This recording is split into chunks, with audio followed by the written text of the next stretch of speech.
Good afternoon, everyone. I'm Daniel Palmer. My pronouns are he, him, and thank you for joining us this afternoon at the Equality Leaders Men's Summit for our Redefining panel on renegotiating the status quo.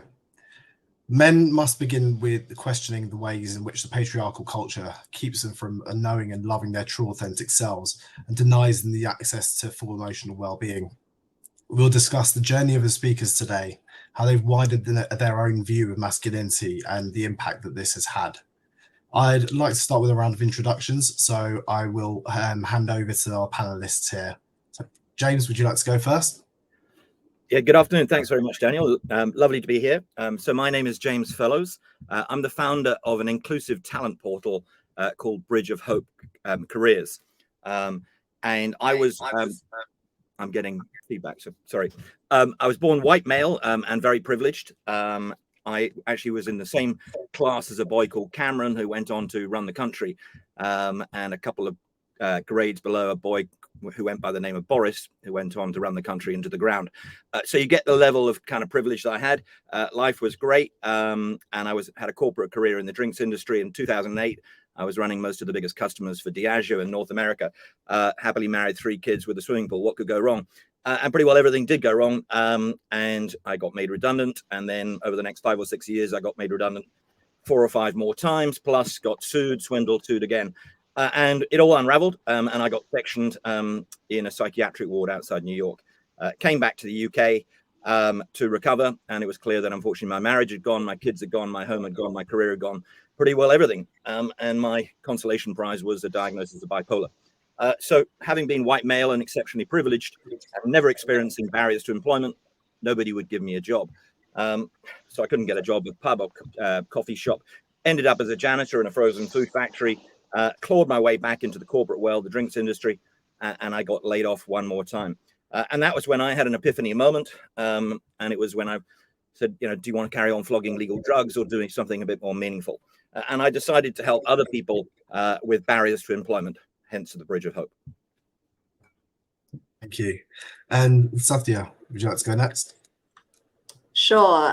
Thank you for having me today. I'm really happy to be contributing to this panel. I guess I come at it as a passionate advocate for gender equality and intersectionality. I identify as a Sri Lankan Tamil straight cisgendered woman. I was born in Singapore. At the age of 3 or 4, my family moved to Sydney, Australia, which is where I grew up. And then in my early 20s, moved to London. I was a typical good immigrant kid, did the corporate ladder thing from graduate to leader, and then ended up where I am now, running my own business, which is kind of a new thing for people that I knew and grew up with, called True Change, working at the intersection of diversity, equity, inclusion, data and storytelling. And I'm also founder and community organizer of My Skin, My Story, which is a community about connecting, elevating, and empowering women of color around the world to really celebrate their intersectional selves. Brilliant. So thank you so much, Satya. And Antonio? Hello, good afternoon, everyone. So thanks again for inviting me. So my name is Antonio Bebb. I'm the Regional D&I Ops Lead for our Diversity, Equity, Inclusion Council Europe at Pfizer. My D&I journey started already in 2017. So it was an interesting journey because I had the opportunity to see the switch from is the right thing to do to make us more competitive in the market in our operational comms to now that is part of our values at Pfizer. So I'm happy today also to share my personal view. I'm Italian. I'm living abroad now since almost 15 years. So diversity, equity, inclusion was a kind of a green card for me to adapt and to be always be accepted and have a sense of belonging in the community that I was entering and changing constantly. So very happy to share with you today my vision and experience. Thank you. Thank you so much. And as I sort of mentioned, I'm Daniel Palmer, so I'm Data and Partnerships Lead here at Equality Leaders, recently joining following a decade in the technology industry, focusing on employee engagement and people analytics. So at various points in my career, I've seen and experienced discrimination, which initially led me to code switch and not really be my true self in the workplace. And I think one of the first questions I'd like to ask here is actually opening up on masculinity and what that means to us all. And if you don't mind, I'd like to sort of go first here. So my definition really has changed over the years. So when I was starting out in my field, it meant showing strength, showing knowledge, attempting to take up space, as that's what I saw from peers in an extremely male-dominated industry. And men in particular, the very few men of color that I actually saw in senior positions were expected to be like this. So this was never truly me. I never really felt comfortable being myself in the workplace. But I knew that to get ahead in these spaces, to actually progress up that career ladder, often had to build that outward facade that I only ever really showed in the workplace. So I think one of the biggest reasons for me actually redressing this was the birth of my daughter just over 4 years ago. So actually thinking about what the world would be like for a woman of mixed heritage when she enters the workplace, and really sort of how I can model myself as the colleague, the manager, the ally that that I want her to have when she actually steps into this place to actually have the opportunity to achieve what she wants to do in life, and really use my privilege as a cisgendered heterosexual man to support and really learn from others who do have differing lived experiences, and really learning to be vulnerable and sort of live authentically has really helped me to sort of redress that masculinity. And so I think James, I'd like to sort of come to you first in sort of what masculinity means to you, and really how are you reclaiming that on your own terms? Thanks, Daniel. You used a couple of words that I completely share with and agree with. I suppose if you asked me 10 years ago, I'd have given you a very different answer. But now, kind of doing what I'm doing, I think I certainly look at it through a totally different lens. And I think originally I was thinking authenticity, but actually I think vulnerability is even stronger. Certainly, kind of doing what we do, and particularly having come from such exceptional privilege that I came to. Vulnerability is crucial, and being able to actually demonstrate that. And we do a lot of talks, and I do talks with a colleague of mine, and Chance, he's 53, black, disabled, dyspraxic, and twice in prison, and so we both come from exceptionally different experiences, but we both do talks to recruitment teams, etc., and we both show our vulnerability significantly. And I kind of walk him through life in a psychiatric ward, and he talks about what it was like in prison and how he dug himself out, and when he was a gang member, etc. It hits home very strongly. And I can't tell you the number of people who come up and say, I can't believe that you actually tell people openly that you're bipolar. And I'm like, well, why would I not? And they're like, well, you're not allowed to do that. It's still a massive journey, and we want to kind of obviously be at the forefront of it, bearing in mind what we're trying to do. But I think also just talking about it is only one thing. Actions are even more important. And certainly when it comes to men, mental health is obviously a massive issue. And when I was initially diagnosed and sent to a psychiatric ward, I just tore the pieces of paper up and went back to my home and pretended nothing was there. So I think the masculine race is pretty good at denial when it comes to anything to do with mental health. So we think there's beyond the denial, there's also thinking of it as an opportunity. And when you look at the different types of neurodiverse talent pools that we try and support, I don't want to stereotype them, but there's obviously some fantastic talent out there. And, whether it be autistic people, only 16% have a job, and yet could do phenomenal job, particularly in compliance or operations, etc. And certainly with working from home. And then you look at dyslexic, different part of the spectrum completely, but, fantastic for creative jobs, innovation jobs. And, why are organizations not looking for that? So we want to try and push that needle and try and get people to rethink this as an opportunity, and go beyond just the obvious starting point. Brilliant. And Antonio, have you got any thoughts around this? Yeah, so in my case, I mean, following my personal history, I grew up in the southern part of the world of Mediterranean, of Europe, from Sicily. So as you can understand, the concept of masculinity has been very always strong and present. On the other side, I've been enough lucky to grow up within a family with strong values.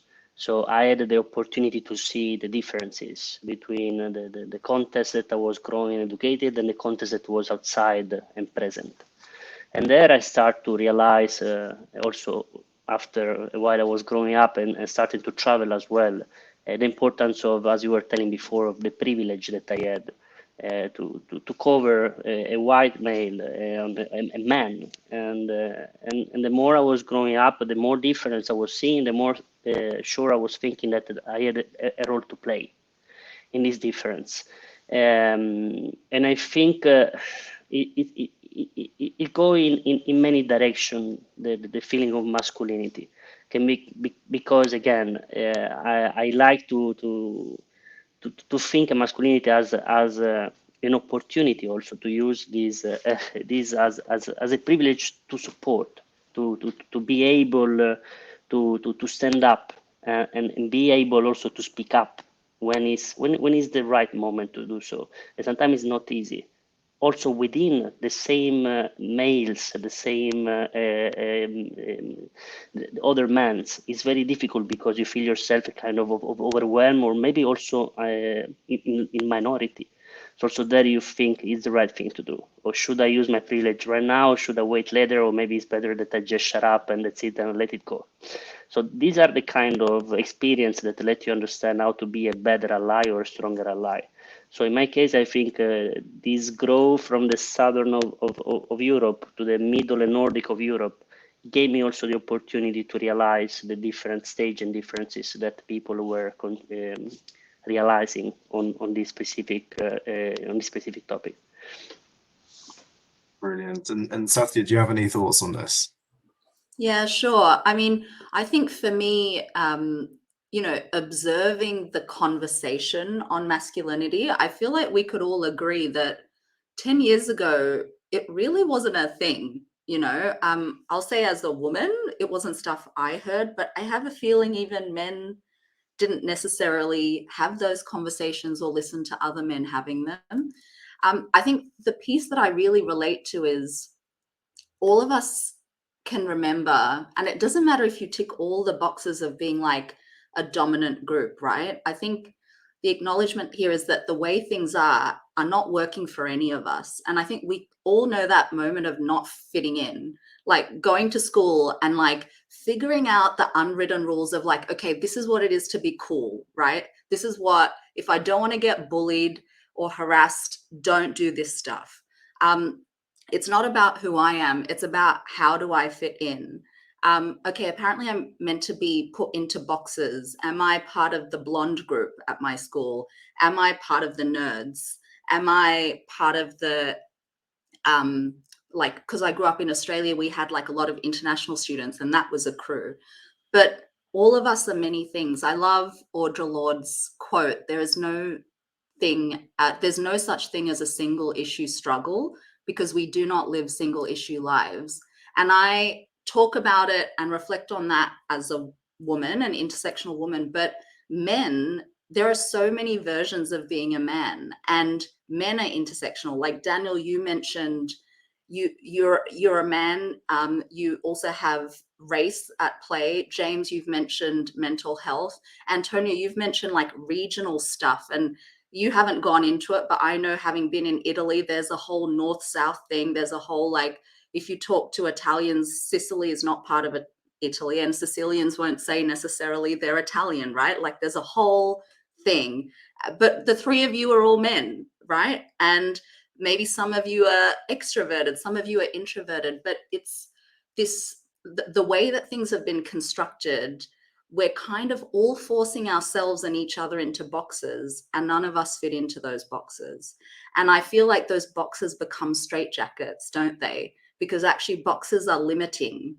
And so even when you're a dominant group and you have certain privileges, holding on to those things and not trying to challenge these things actually is also hurting those people who have those so-called privileges. And I think, you know, for me, I know that I have been told sometimes I'm not brown enough. I know when I was growing up, you know, talking of like gender dynamics, I would have quite a loud laugh growing up. And I guess maybe when I was young, my laugh was quite like low and like, I don't know, guttural perhaps. And I remember my mum going, maybe tone that down. You're laughing a bit like a man, right? And it was just like this little thing. And it's like, oh, and then I've seen men talk about, especially men who are like celebrities and in the public eye, talk about, I had to stop crossing my legs because people assumed I was gay. And such simple things where actually it's taking away from all the amazing things we have to offer, the amount of energy to regulate things. And just like I have to, because I tick a lot of minority boxes, so do men, but in different ways. So I think for me, I mean, James mentioned mental health. My background is data. I worked in data governance, so I'm going to throw some data at you. Sorry. But, you know, how much of these social norms are holding us back? And I think it's holding back women, trans people, non-binary people. But I also think sometimes there's this view of, okay, opening that Pandora's box of what it is to be a man. What's the toxic stuff in there? It can feel like a philanthropic thing, like I'm doing it to help other people. But the point here is it's still not working for men. So like, suicide is still the single biggest killer of men under the age of 45 in the UK. Compared to women, men are 3 times more likely to die by suicide in Australia, 3.5 times more likely in the US, and 4 times more likely in Russia and Argentina. And so for me, what I've really started to appreciate and see is that there are men now talking about what it is to be man enough. And there's this great podcast called Man Enough, which I would highly recommend having a look. And it's really about being vulnerable and having these conversations, which I'll be honest, feels like the first time it's happening in my living memory in the last few years. I think that must feel uncomfortable for some people, but it's exciting because learning is one of the biggest joys in life. And I think trying to see it from that lens, it excites me as a woman because it benefits all of us. Couldn't agree with you more there, Satya. I think it's the first time I've experienced and seen this. Antonio, I think you were about to say. Yeah, no, I think totally reason what she just said, and I think education is plays such a key role. Not only education by the school receive, but also by the movies and everything that was like surrounding us was giving us like a clear message. You're a man, you are the strong one, you are the pater familias, the one responsible for everything, for the family. It was a kind of constant message that our brain was receiving. And I learned as well that this has created kind of biases, confirmation biases. And is a kind of, and also there, the best learning that I received from my D&I journey that is not about blaming, but is about maturity, or is about awareness, education. And I see the switch that when we try to break the molds, break the walls, the biases created over the years, people realize in a totally different way their own identity, and not what the identity that has been created through the education, through the movies, through the messages, it's external and internal. So also there, I totally, I like the link between masculinity, about mental health, about biases. So these are all connected in the conversation, I think. It's a great point there, Antonio, and I think it sort of brings me perfectly onto my next question, which is what resistance, if you have, if any, have you actually encountered in trying to break that mold, that box that you seem to have been put into? Yeah, if I come to you first, James. Well, very little is the honest answer. It's been, surprising to me, I suppose, and maybe if we tried to do this 10 years ago, it would have been a very different story. But pushing inclusive recruitment and encouraging people to and businesses that people, and male or female, but who typically have a barrier to employment, are a fantastic talent pool that you should tap into. Makes all the sense in the world because there's a huge business rationale behind it, and we've got all the data. I'm sure, like Sathya, to demonstrate it makes commercial sense, but also obviously from a social point of view, it's the right thing to do as well.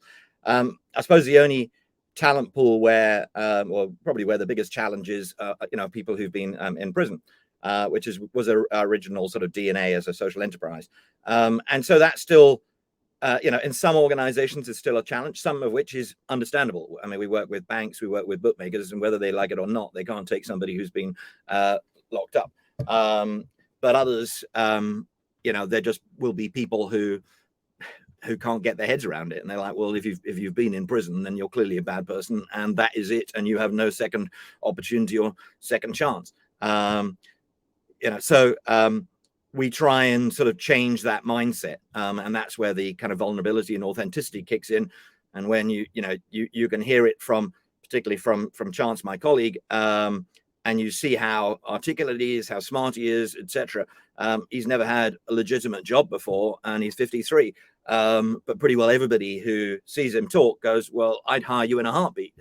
And then he goes, well, actually you wouldn't, because your algorithm wouldn't let me through, and if it did, you wouldn't be that impressed by my CV, etc., etc. So that's the other piece, is around, while there is the I think the human buy-in, the processes are not in any way in line or keeping up with the change and the shift in social behavior, particularly of recruiters and organizations who genuinely want to make this happen. But the typical recruitment process, when it comes to, and Antonio, correct me if I'm wrong, was designed by a bunch of lawyers and compliance and guys with one job, which is to keep the bastards out. And excuse my French, but whether that happens to be people like me with a mental health condition, or somebody who's been in prison, or anybody who doesn't conform to what they want, and it was all about cultural fit. And so the algorithms and the approach and the model, a CV is a hideous concept in the worst case, but even worse if you've had a gap in your career, maybe you've had a breakdown or you've been in prison. The interview is only slightly less awful. It's pretty close to an interrogation, and nobody who has a mental health condition wants to go anywhere near an interview process. So I'd say it's less about the people and more about the process, and organizations who are serious about this need to rethink from start to finish their process to say, all right, actually, how do we make this happen, rather than just talk a good game. Thank you. And Antonio, I think the same thing to you. Have you encountered any resistance in sort of breaking that mold? I want to be honest on that. So I think I encounter resistance on both directions, and also in many more directions, not only on the female side, on the male side, so also the creation of this kind of biases, they are playing in a very intersectional way. So also there is a kind also, and I start from the educational piece, okay? So from the growing part, the fact of building this masculine grow presence, was kind of creating exclusion not only for women on that space, but also, for example, for other kind of diversity, disability, LGBTQ+. So that was playing so many different directions. That was like, and also there again the man that cannot allow to see weakness in any direction or diversity in any direction, because it was totally kind of strong resistance, cultural strong resistance. On the other side, I can tell you that in the recent years, so while I'm during my actual role in also representing the company externally on D&I, I've been invited many times to panel conversation on women empowerment and development and gender parity gap and so on. And I was continuous to be the only man in the panel. There were like 6, 7, 8 women and myself. And I was like, and I was there as an ally. But also there, I think important is, and I think that without creating first an inclusive culture, you cannot tackle any kind of diversity. No matter which diversity you will pose there, it's impossible to tackle any kind of diversity, because everyone will go in an exact specific direction that you have in your mind. This is the right thing to do. This is the right thing to promote. This is the right thing to make sure that at the end we'll win. It's not like that. So also there, the importance of starting from first educating, informing, being conscious of what our brain has been instructed to work, because it has been instructed until today. Our parents, education, schools, whatever. And how we can change this, how we can include, making sure also that we include the right stakeholders in the conversation. We cannot continue to speak about women empowerment without men in the audience. It's impossible. It's a kind of a vicious circle. It will never end. So also there, we are trying to involve also, for example, in Europe, to engage, to promote men as allies campaign. Having more men speaking for women is the most powerful thing that a man can do. And on the other side, have a woman speaking about men. When my mentor, one of the reasons that I'm here today representing a big company is also because a women leader trusts my power, and she is a black lady, so she could favorite another 1,000 of population diversity, and also there, because she believed in the kind of people power, people empowerment. So also there, it's not about the diversity piece, but it's about how we can include the right stakeholders, the right people in the conversation. How these people can promote other people in the conversation and can include in the conversation. So also there, I think is playing in so many different directions. It's playing these behaviors. Brilliant. And I think that helps me sort of come on quite nicely to a question for you there, Satya. So which role models would you say have actually inspired you to look at masculinity and really a gender differently? Yeah, I think those role models are so important. So I'll tell you a couple that I'm just really excited about, and I've just drawn so much wisdom, because I think already a theme of this conversation is how interconnected all these things are, right? We can't look at masculinity without looking that in the broader gender context and the many genders there are. You can't look at masculinity and not think about socioeconomic background or race or education or exposure to how you grew up and the values of that. So I think for me, the people that I'm really excited about is, well, actually there's one simple one that popped right into my head now, because I've seen a question come in around men taking paternity leave. And perhaps I think COVID has been an interesting time. We also have to maybe take some of the good things that emerged where we tapped into a certain emotional intelligence, because we recognized everyone was going through stuff and we couldn't just assume people were robots at work. But I think in that there was something beautiful, and I think there were daily role models of men who were kind of showing their family side a bit more. Maybe it was forced on them. I think some of us remember that. Was it a BBC interview person where like a kid like stormed in and it went viral? But for me, role models are really important. They can be the big names, but they can be people who are just around us. So in Japan, because I think cultural context is really important as well. It came up in an earlier panel today. And in Japan, we can do all this stuff around trying to make better policies so that parents of any gender can take more of an active and equal role in terms of their family caregiving. So, but there's a big issue when we talk about data of we might increase and expand paternity leave as an example, but adoption of paternity leave is still very low, even once we introduce and increase these policies. Now in Japan, it's very unusual, even though there's paternity leave sometimes for men to take paternity leave. Now there is, in 2020, there was this Japanese minister who's actually, I think people are very excited about him. They think he could be a future leader of the country. It was huge, not just national news, it hit the news definitely here in the UK globally, that he decided at a critical point, perhaps some would say in his career, to take paternity leave. And they have already started to assess the impact of that, of other men, like when there are leaders taking paternity leave, that men feel okay to do it, right? So I think such simple things. We can create the conditions, but men, just like me, I need to see it to believe it. You know, I'm a brown woman, haven't seen a whole lot of that.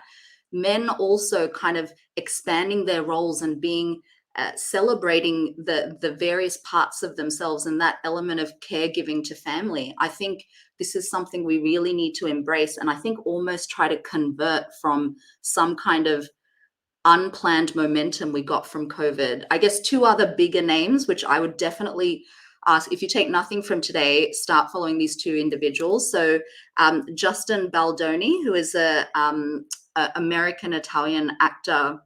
He's like this buff, attractive fitness dude, full of muscles.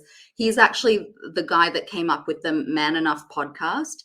He actually did a TED talk first about masculinity. And what was so interesting was he said that women were very loudly celebrating what he talked about, but men only quietly DM'd him on Instagram to say, hey, dude, that was really good. So I think there's also something around how do we get better at men feeling comfortable to loudly and more visibly celebrate other men breaking the mold, to your earlier point.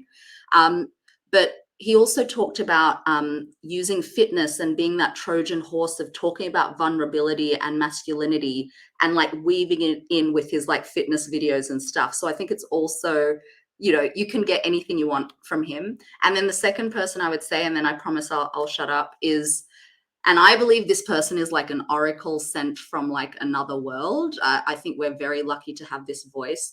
Alok Menon, who I actually discovered through the Man Enough podcast, is a non-binary author, speaker, poet, comedian, is American, ethnically South Indian. So I relate because I'm Tamil as well.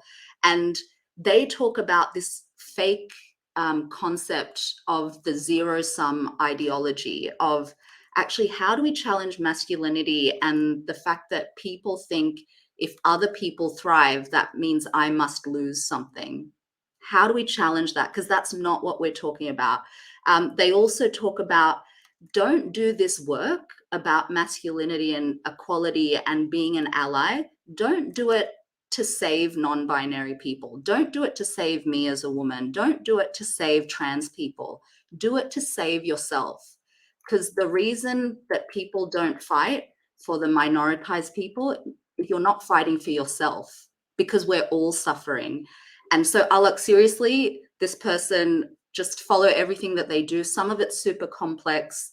But I think looking to gender non-conforming people and trans people can really shed a light, because their existence has meant having to challenge all these norms that those of us that subscribe to some of these binary things, you know, we take for granted. So yeah, sorry, I'll stop now. No, please. That was fantastic. James, do you have something to add to that? Yeah, well, first of all, I thought that was fantastic, Sathya. The thing that really resonated was the win-lose culture, which is a massive male deal. And I spent 8 years in America, and I was a kind of win-win kind of guy, and rather naive and quite principled and had honesty, and it didn't work out so well.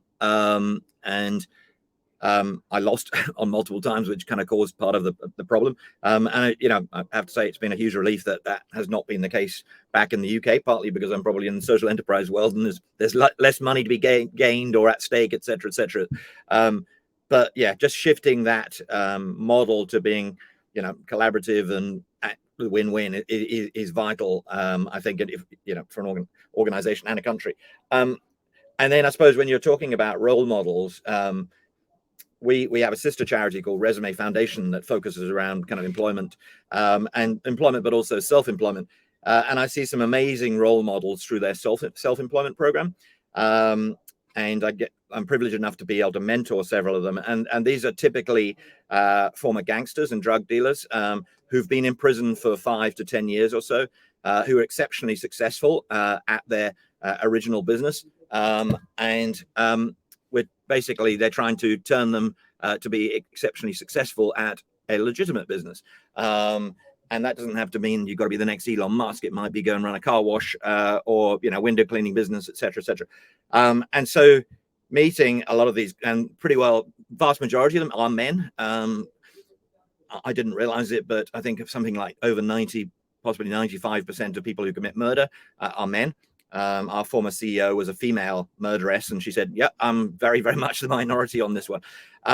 So, you know, obviously, and what came, and you talk to them, is the huge common denominator was lack of a father. So pretty well all of them had single mothers. They had a little or no guidance, brought up in a spectacularly challenging background. And so the smart ones did what the smart people would do, which is do, you know, be the guy in the Porsche rather than the guy with no money. Which obviously ultimately was not sustainable. But so talking to them on their journey back, and how none of them actually have gone back to prison, which has been incredible. I mean, not all of them being successful entrepreneurs, but nobody has broken the cycle. But when you get a chance to, as I've been lucky enough to mentor them, you see kind of just unbelievable talent these people have got as well. And there was one guy called Craig, and so he'd been a top drug dealer in Southeast London. He got caught with a car full of semi-automatic rifles in the back of it, etc., etc. So he spent 8 or 10 years in prison, came out. He had a young autistic daughter, and he was determined to turn his life around. And so he set up a music production business and an events business, and just a truly remarkable guy. And so I talked to him kind of once a week or so. And then COVID happened. I'm like, oh, crikey, this is not going to be good. It wasn't good for anybody, but let alone, you know, a guy in the music events business. So I kind of ring him up and I'm like, you know, how's it going, mate? And he goes, yes, fine. Why are you asking? I'm like, well, you know, there's just a little bit of a pandemic going on. You might have noticed. And he goes, yeah, I had noticed. But why are you asking? I'm like, well, you're in the music events business. He said, yeah, no, but that's fine. He said, yeah, I mothballed that for 6 months. It's all sorted. I'm doubling down on my production business. I've got a new production studio off the back of this. And I've got a 6-month, I'm the night manager at Tesco's down the road for 6 months, which will give me the runway I need to get rebuild and then start again. And off we go. So he said, so why are you concerned? And I'm like, oh, shit, I wish I was on the A game as you. But, you know, that was all within 3 days of lockdown. So, you know, the sheer level of resilience, perseverance, and also, you know, if given an opportunity and given the chance to turn their lives around, all of these typically young men were really, really keen to do that. They just never had that chance. And quite often you sort of say to them, it's lucky you got a second chance in life. And the answer is, well, what makes you think I got a first? So anyway, thought it might be worth sharing.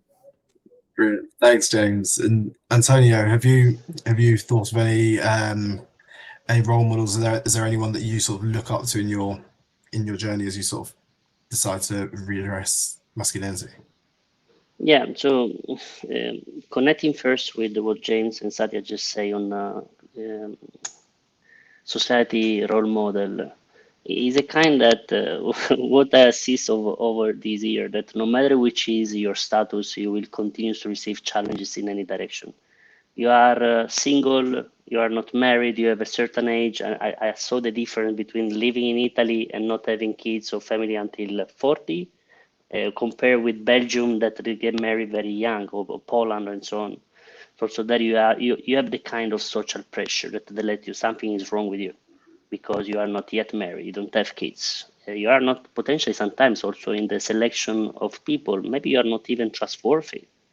And this kind of reasoning make things that the social role models, I think they are not working anymore. I can tell you that I have a lot of inspirational model, not social role model, that inspire me with their not social condition, but with the personal values that they were sharing. And I think that is the switch that I had personally. Not longer see which is the personal condition, if he's single, if he's married, or whatever. Just see which kind of values the person share and live. Not only share, but live, most importantly. In my personal case, I think my personal inspirational model, it has been not only one. I've been enough lucky to assist over these last 6-7 years to many women and men, allies, leaders, that they play an amazing role in sharing the right values, the right culture. And these kind of people are people that potentially they are facing as well many challenges at their level, no matter which is the seniority that they are living. But they find the time. They find the time to challenge status quo. They find the time to speak up also if it's something that is not very productive for their position or for their career. They are enough courageous to say when something is wrong. And I think these are the kind of inspirational model that I have. People that they just don't comply with society, but they like to challenge society. They like to say when they think that something is wrong, not just on personal basis feelings, but just on the common values that we share, not common interests, not common views, common values. And the values are so important for this reason, because accumulate people. And no matter, you can be diverse and sharing the same values, so you don't lose your identity, but you share the same value. So I think these are the kind of inspirational model, but for the society role model, honestly, I don't have one. I don't want to have one, and I don't want to be one for anyone else, because I know that everyone has a personal real history, no matter the one that we build to appear as a perfect role model for society. Coming back to you, James, what has really helped you most on your journey to creating and sort of following the path that you have? I know that there have been a number of circumstances that led to you down to this path, but what has really helped to drive you along as you continue your journey? Well, thanks for that. I think a couple of things really. First of all, I've been lucky enough to get an incredibly supportive and overwhelmingly positive response to what we're doing. So that's always incredibly helpful. Even if it's been far from easy and far from a straight line. But having that overwhelmingly positive response has been great.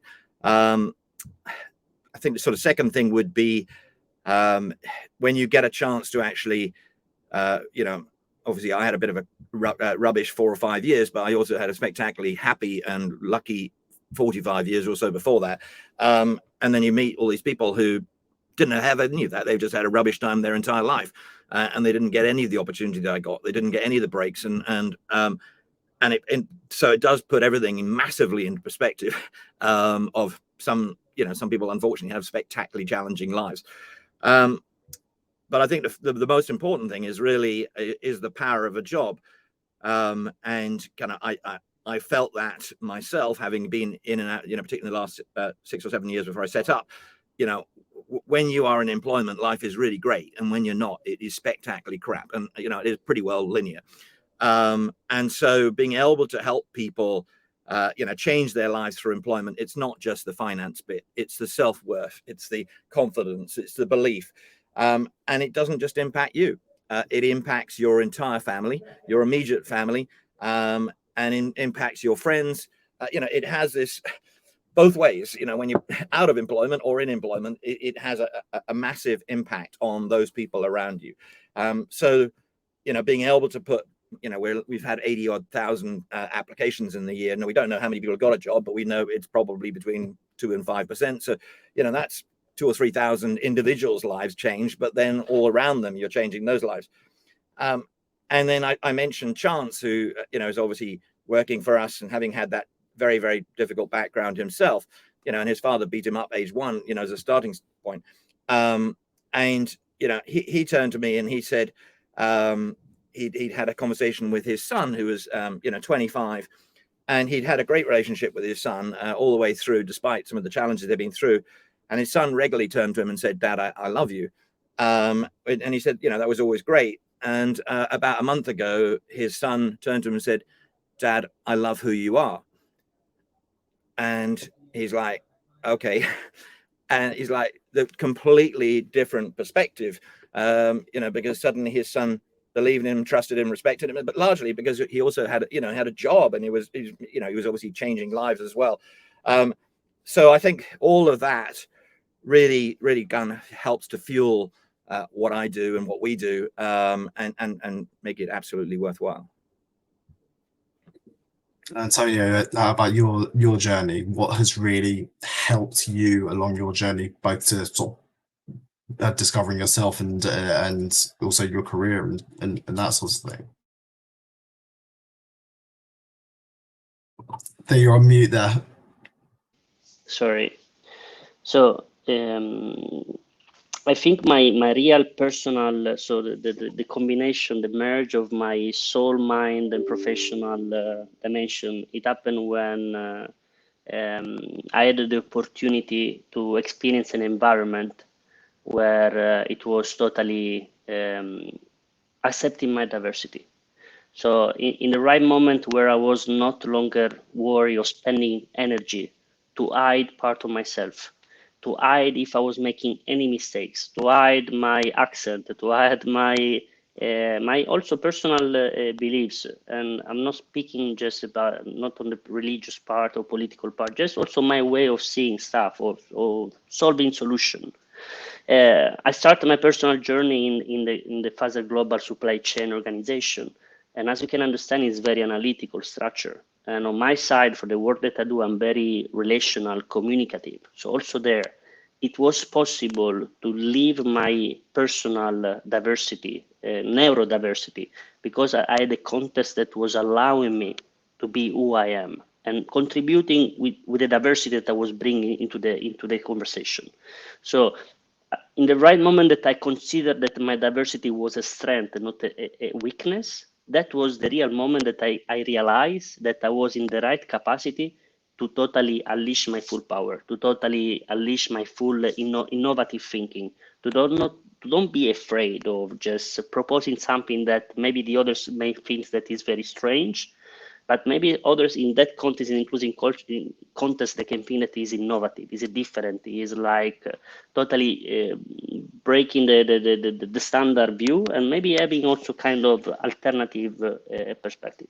So I think that was the right moment, the exact moment where I felt in the opportunity to speak up, to say, you know what, guys, I think my personal view, I think is okay, or it's not okay. I can say that without being worried that that can compromise my professional journey or my professional growth, the relation with the colleagues, with the leaders. So that was the exact moment where I realized that I'm in the condition to perform my duty at the best of my capacity, and in a context that is, again, represented by values, that is protecting your diversity. Not a person that is protecting you, is not HR, is not your manager, is the values of the company that you are working, is the values of the environment that you live that is protecting you to be yourself, to be your true self. And as they say here in Pfizer, to feel, to be seen, heard, and cared for. So these are the kind of things that make the change in your way of understanding society and professional environment. Brilliant. And I suppose my final question to you is really around how does opening up about masculinity really help create safer environments and more opportunities for everyone? Sorry, Antonio, I'll direct that to you. Yeah, so again, we have launched this amazing initiative in Europe this year that was focused on men as allies. So on the real power that an ally is playing using the privilege for people that don't have the same privilege. On the other side, I can tell you that we have received also other questions from the other side telling, I am a white man, middle-aged, do I have a future at Pfizer? And those are the kind of questions that let you understand that it's important the message that you want to communicate. That is not about equality. And again, also behind you can see one of our values that is courage, but is about another value is equity. So making sure that everyone, no matter which is the diversity, no matter if is which is the gender, are put in the right condition to perform, to grow, and to be taken into consideration. Again, masculine is an advantage, but I can tell you that if you compare what happened, what was the reality 5 years ago and now, majority of the company now, the majority of the workforce presence is women. So you see already the switch. But if you don't ensure also there that as soon you achieve the quota, you also ensure that the women that are in the position, and we do our best to put in the key position, the senior leaders position, they have also the possibility to speak and to contribute and not just to be seated there and be present.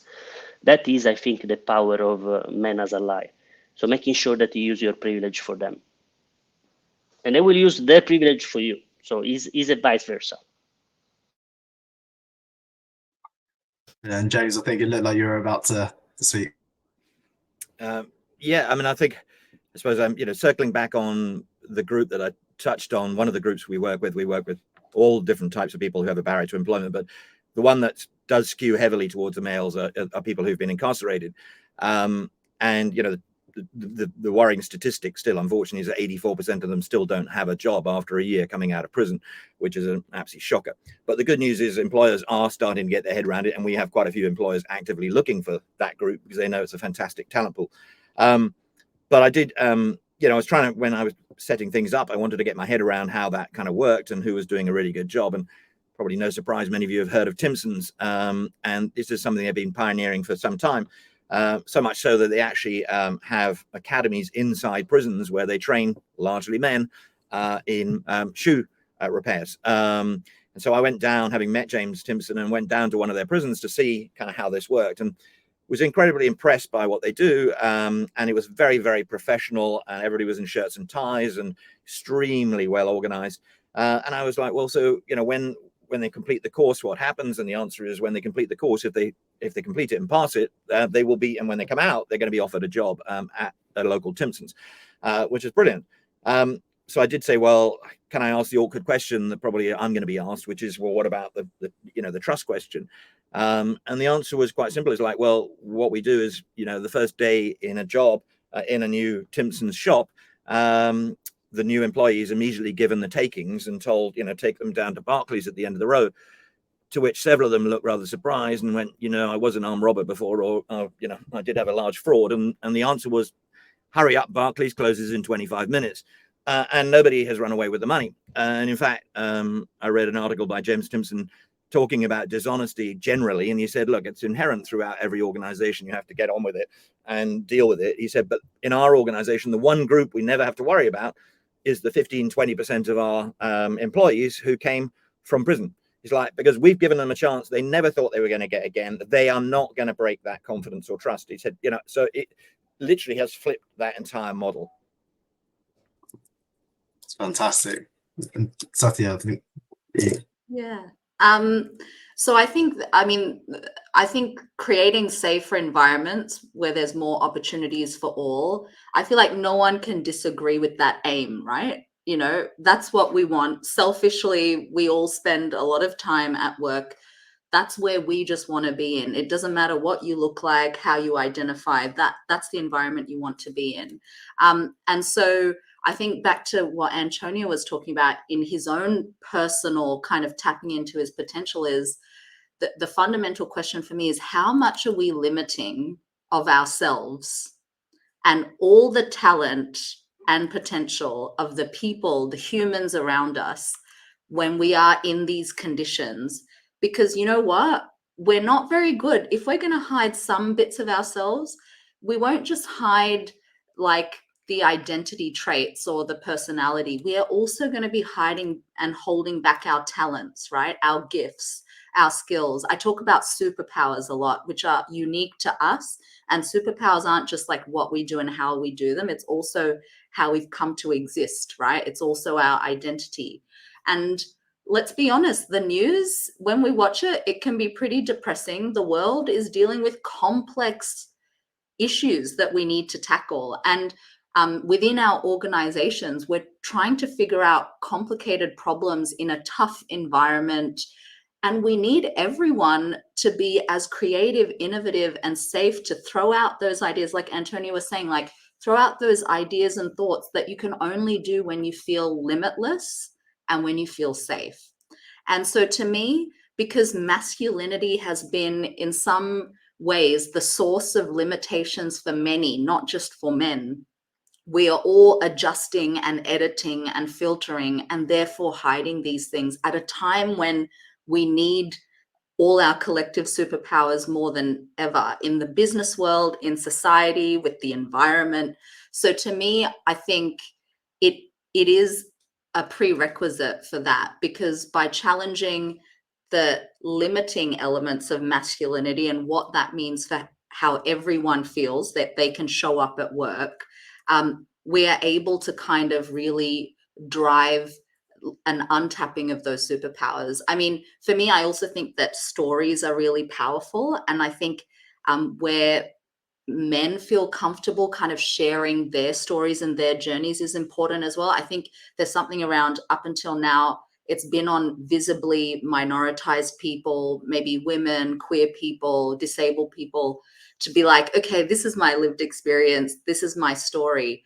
But we also need to hear from men, because we're all connected. And I think it will inspire men to feel like not bystanders in all of this, but part of it. And as I said, beneficiaries of this progress.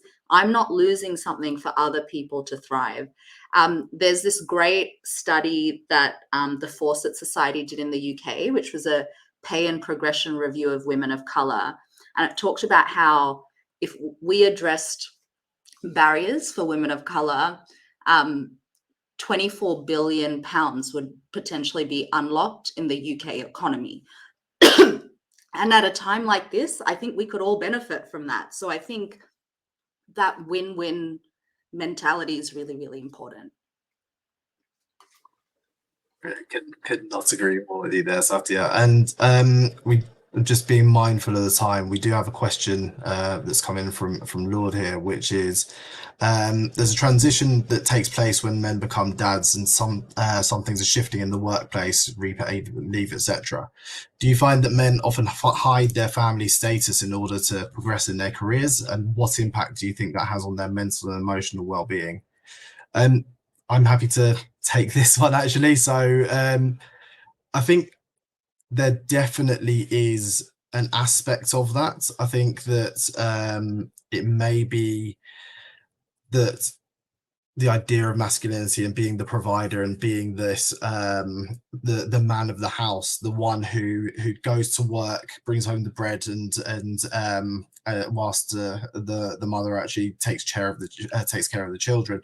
That's something that I think we were forced to sort of change our views on that through COVID and through lockdown. So I feel that I have benefited hugely from being able to actually spend a vastly more time with my daughters than I would have been able to if I was having to go into the office each day, commuting there and back. And I think that has and I've always tried to bring my daughter into the workplace in the way of talking about her, actually making it feel like she is part of me. It is a wider part of me, my family life and what goes on outside of the work. But that's something that I've only become comfortable with in the last few years. So prior to that, it was frowned upon to actually be talking about this sort of thing. You have got the boys' clubs. You do have these areas of being able to not being able to show your true self and your whole self in the workplace. And I think that it was touched upon in an earlier session around the culture around the engineers actually going out to strip clubs and that being the norm. If you are someone who has a family, if you are sort of expecting to go back to your family at the end of the day, you don't. It's sort of hidden away from the fact that you are doing this, and it's that not living authentically. I think that it has a huge impact on mental and emotional well-being. I think that for myself, having these two selves, this work, Daniel, and outside of it, and sort of having to code switch, it was challenging, trying to be this person that I wasn't day in, day out, to try and progress in the role that I was. And I think it's only that since actually appreciating and accepting who I am and saying, okay, take it or leave it, this is me, in the workplace. And I think that has hugely helped me in a number of ways, and it's actually spurred my career on down the path that I wanted to take it, rather than the way that I felt I was being pushed. We only have a minute left, but I'd love to sort of get any just 30 seconds on thoughts, challenges, or takeaways from any of you for our delegates. But yeah, if I first to you, Satya. Yeah, I think for me, it is about the fact that work on masculinity and showing up and using privilege as not a dirty word, but a superpower, I think is something that can be, again, it makes us all win, and it's not taking anything away. I would also just say, to your point, a really simple takeaway.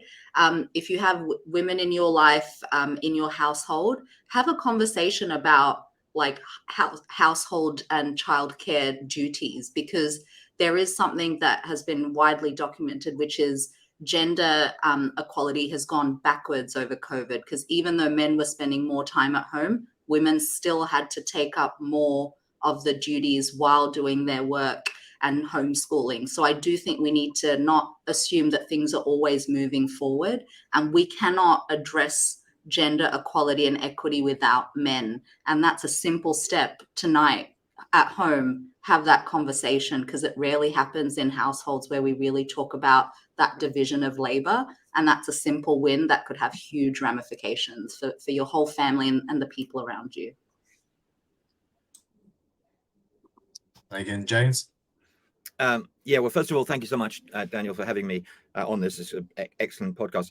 I suppose just my final thought, really, if there's anything that's resonated about what we're trying to do as far as the inclusivity and inclusive recruitment, and you think it might be of interest, but you're not quite sure how to crack the code within your organization because of all the barriers that might be in place, feel free to message me on LinkedIn. We do, happy to do a free webinar anytime. If we can change one heart and one mind, it's worth it as far as we're concerned. So that's an open invitation, but thank you for having me on the podcast.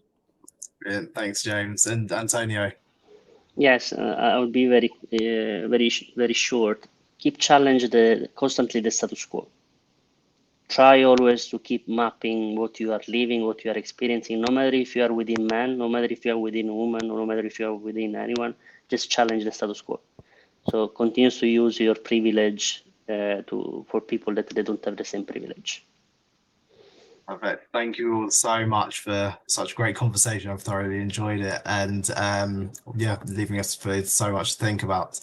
And I will pass over to the networking break next, and see you all in the next session.